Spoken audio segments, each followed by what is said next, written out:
আমার হাতে যে আমটি আপনারা দেখছেন, এই আমটি থাইল্যান্ডের একটি অতি পরিচিত এবং অনেক বেশি পপুলার একটি আম। এই আমটি ওয়ার্ল্ড র্যাঙ্কিং এর 5 নম্বরে আছে। নাম হচ্ছে নামডকমাই। এই নামডকমাই আম এই প্রথমেই আমার বাগানে হয়েছে। আমি এখনো খেয়ে দেখিনি আমটি খেতে কেমন, কিন্তু আমটি খেতে নাকি অসাধারণ মিষ্টি, সুন্দর এবং সুন্দর ফ্লেভার আছে, আটি খুবই পাতলা। আমি খেয়ে আপনাদেরকে অরিজিনাল রিভিউ করব নামডকমাই আম খেতে কেমন, ছাদ বাগানে করার মতন উপযুক্ত কিনা। নামডকমাই আম দেখতে কেমন, আপনার শেপটা ভালো করে লক্ষ্য করে দেখুন। নিচের দিকটা একটু বাঁকানো, অনেকটা তোতাপুরি আমের মতন।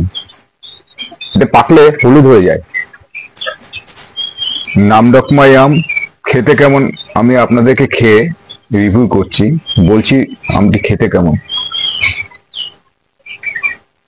মিষ্টি খুবই সুন্দর।